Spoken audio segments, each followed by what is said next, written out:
UP और उत्तराखंड की खबरों के लिए एबीपी गंगा को सब्सक्राइब करें और बेल आइकन दबाएं। एक और बहुत बड़ी खबर आपको देते हैं और बड़कोट से खबर। यमुनोत्री यात्रा पर ब्रेक लग गया है। यमुनोत्री यात्रा पर ब्रेक लगा है। यमुनोत्री धाम की यात्रा 2 दिन के लिए प्रभावित हुई है। यह खबर बहुत बड़ी है और इसलिए क्योंकि बनेली गाड़ ऋषि गंगा में लगातार भूस्खलन हो रहा है। इसकी वजह से 2 दिन से यात्रा प्रभावित है।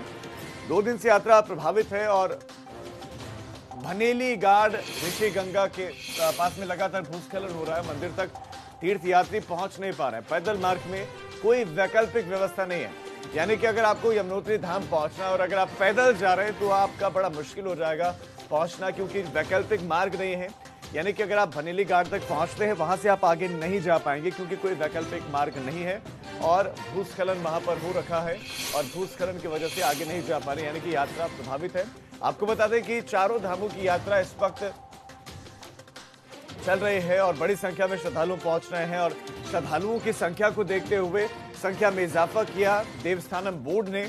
और इस बीच में यात्रा प्रभावित होने से लोग मायूस हैं। तीर्थयात्री श्रद्धालु जो कि दूसरे राज्यों से गए हैं यमुनोत्री धाम के दर्शनों के लिए, क्योंकि यात्रा प्रभावित है, ब्रेक लग गया यात्रा पर। बनेली गाड़ ऋषि गंगा में भूस्खलन हुआ है। भूस्खलन की वजह से मार्ग बाधित है, तीर्थयात्री फंसे हुए हैं और तहसील प्रशासन ने उच्च अधिकारियों को पत्र लिखा है और ये मांग की है। तहसील प्रशासन ने ही मांग कर दी है कि 15 दिन के लिए यात्रा को रोका जाए। नितिन हमारे संवाददाता खबर पर ज्यादा जानकारियां देंगे। नितिन, वहां पर क्या स्थितियां, कैसी स्थितियां हैं कि न वैकल्पिक व्यवस्था है न लोग जा पा रहे हैं? इतनी मुश्किल परिस्थितियां क्यों नहीं मार्ग खुल पा रहा है?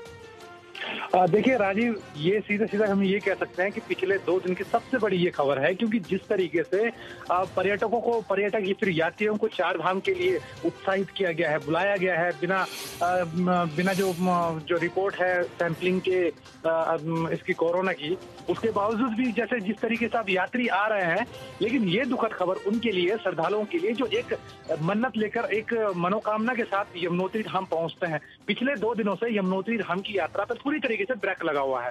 ये जो ब्रेक लगा है ये पिछले दिनों हमने अच्छी तरीके से भी दिखाया था, प्रमुखता के साथ भी दिखाया था कि यमुनोत्री पैदल मार्ग में अगर इसी तरह भूस्खलन हुआ तो पीडब्ल्यूडी विभाग को एक वैकल्पिक मार्ग तैयार करना पड़ेगा। लेकिन बावजूद इसके कि पीडब्ल्यूडी विभाग द्वारा कोई भी वैकल्पिक मार्ग तैयार नहीं किया गया। ये लगभग पिछले 15 दिनों से यात्रा सुचारू थी, लेकिन पिछले 2 दिनों से लगातार जो ये ऋषि गंगा के पास बनेली गाड़ है, यहाँ पर भूस्खलन करीब 200 मीटर क्षेत्र पे होने लगा पहाड़ी से और ऐसे में ये डेंजर स्थिति बन गई है। करीब अगर आप इनकी तस्वीरें अगर देखें तो काफी खतरनाक है। बिल्कुल नितिन, यही तस्वीरें हम दर्शकों को दिखा रहे हैं, एक्सक्लूसिव तस्वीरें। आप हमारे साथ बने रहे, मैं आपके पास लौट रहा हूं। लेकिन पीडब्ल्यूडी विभाग 2 दिन में मार्ग को नहीं खोल पाया तो वैकल्पिक व्यवस्था कर सकता था, लेकिन वैकल्पिक व्यवस्था भी नहीं कर पाया। ये अपने आप में चिंताजनक बात